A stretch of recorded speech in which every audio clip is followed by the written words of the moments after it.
আচ্ছা, একটা মানুষ যদি প্রতিদিন তার জীবন সঙ্গিনীর জন্য একটা করে ছোট্ট চিরকুট লিখে রাখে, কোথাও লুকিয়ে রাখে যেন হঠাৎ চোখে পড়ে, তাহলে সেই সম্পর্কটা কেমন হতে পারে?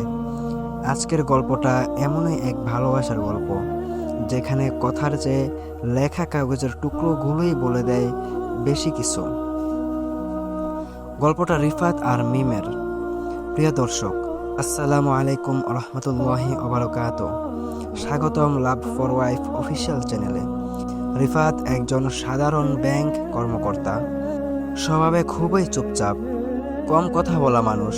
তার স্ত্রী মিম ঠিক তার উল্টোটা, কথাবার্তায় প্রাণবন্ত, হাসি খুশি। বিয়ের শুরুর দিকে মিম মাঝে মাঝে অভিমান করত। সে রিফাতকে বলতো, তুমি তো মুখেই কিছু বলো না, বুঝবো কি করে তুমি কি ভাবছো? রিফাত তখন হাসতো, কিন্তু কিন্তু ভেতরে ভেতরে বুঝতো তার এই চুপচাপ স্বভাবটা মাঝে মাঝে মিমকে কষ্ট দেয়। আজকের গল্পটা এই দুই মানুষের একটা ছোট্ট আবিষ্কারের গল্প, যা তাদের মাঝের দূরত্বটা ঘুচিয়ে দিয়েছিল। বিয়ের 3 বছর পর একদিন রাতে মিম মন খারাপ করে বসেছিল। সারাদিন অফিসে কঠিন একটা প্রজেক্ট নিয়ে দৌড়াদৌড়ি করে ক্লান্ত হয়ে বাসায় ফিরেছিল সে। রিফাত বাসায় ফিরে দেখলো মিম চুপচাপ বসে আছে, কিছু বলতেছে না। রিফাত জিজ্ঞেস করলো, মিম মিম কি হয়েছে তোমার? তখন মিম মাথা নাড়িয়ে বলল, কিছু হয়নি। রিফাত বুঝতে পারলো কিছু একটা হয়েছে, কিন্তু কি বলে সান্ত্বনা দিবে সেটা রিফাত খুঁজে পেল না। সে পাশে বসে মিমের হাতটা চুপচাপ ধরে রাখলো।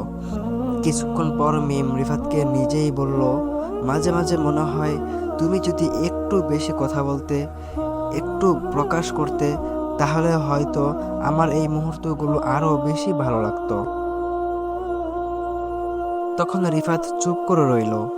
সে জানতো এই অভিযোগটা নতুন না, কিন্তু বদলাবে কিভাবে সেটা সে নিজেও জানতো না।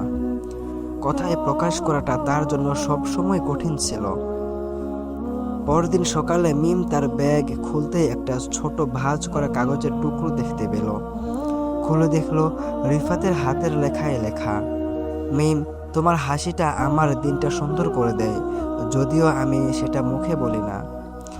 প্রথমে অবাক হলো, তারপর মুচকি হাসলো।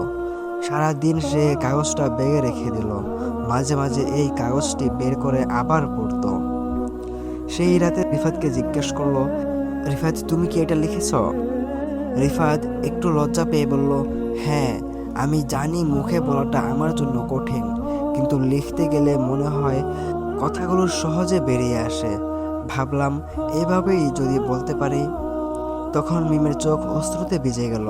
সে বুঝলো রিফাত যে তাকে ভালোবাসে না বিষয়টা এমন নয়, এতদিন শুধু প্রকাশের ভাষাটা আলাদা ছিল। এরপর থেকে রিফাত মাঝে মাঝে মিমের জন্য ছোট ছোট চিরকুট লিখে রাখতে শুরু করলো। কখনো টিফিন বক্সের ভেতরে, কখনো আয়নার কোনায় স্টিকি নোট আকারে, কখনো বইয়ের পাতার ভাঁজে। কোনোটায় লেখা থাকতো, আজকের দিনটা তোমার জন্য সহজ হোক। কোনোটায় লেখা থাকতো, তোমার রান্নার হাতটা এখনো আমার প্রিয় জিনিস। মিমও একদিন ঠিক করলো সেও এইভাবেই উত্তর দিবে। রিফাতের অফিস ব্যাগে একটা চিরকুট লিখে দিল, রিফাত তুমি হয়তো কম কথা বলো, কিন্তু কিন্তু তোমার নীরবতাতেও আমি নিরাপত্তা খুঁজে পাই। এভাবে ধীরে ধীরে তাদের ভালোবাসার বিভিন্ন কোণে ছোট ছোট কাগজের টুকরোগুলো জমতে লাগলো। একটা আলমারির ড্রয়ারে তারা সবগুলো জমিয়ে রাখতো, যেন একটা ছোট্ট ভালোবাসার সংগ্রহশালা। প্রায় এক বছর পর তাদের বিয়ের বার্ষিকীর দিনে রিফাত মিমকে একটা ছোট্ট বক্স উপহার দিল। বক্সটা খুলে মিম দেখলো সেখানে সারা বছরের জমানো সবগুলো চিরকুট গোছানো আছে, তারিখ অনুযায়ী সাজানো। সাথে সাথে একটা নতুন চিরকুট, সেখানে লেখা, মিম আমি হয়তো কখনোই অনেক কথা বলা মানুষ হতে পারবো না, কিন্তু কিন্তু প্রতিটা কাগজে আমি চেষ্টা করেছি তোমাকে বলতে তুমি আমার জীবনে কতটা মূল্যবান। ধন্যবাদ তোমাকে আমাকে বদলাতে সাহায্য করার জন্য। ধন্যবাদ আমার নীরবতাকেও ভালোবাসার জন্য। তখন মিম বক্সটা বুকে জড়িয়ে ধরে বলল, এই চিরকুটগুলোই আমার কাছে সবচেয়ে বড় উপহার। তুমি বদলাওনি, তুমি শুধু নিজের ভাষায় আমাকে ভালোবাসতে শিখেছ, আর আমি শিখেছি সেই ভালোবাসাটা বুঝতে। প্রিয় বোনেরা, প্রত্যেক মানুষের ভালোবাসা প্রকাশ করার ভাষা আলাদা। সবার ভাষা এক না, কেউ কথায় প্রকাশ করে, কেউ কাগজে, কেউ আবার নীরবতায়। রিফাত আর মিমের গল্পটা আমাদের শেখায়, সঙ্গীকে বদলে দেওয়ার চেষ্টা না করে তার ভাষাটা বোঝার চেষ্টা করাই আসল ভালোবাসা। আর মাঝে মাঝে নিজের ভাষায় একটু চেষ্টা করাও সম্পর্ককে নতুন প্রাণ দিতে পারে।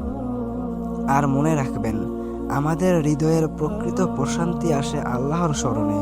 যখন আমরা কৃতজ্ঞ থাকি আমাদের সঙ্গিনীর জন্য, সেই কৃতজ্ঞতাটাও একটা ইবাদত। তাই তাই প্রতিদিনের নামাজে আর দোয়ায় নিজের সংসারের জন্য শান্তি আর বরকত চাইবেন।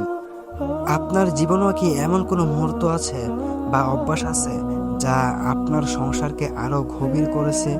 আপনার নিজের গল্পটা আমাদের সাথে শেয়ার করতে চাইলে এখনই ইমেল করুন।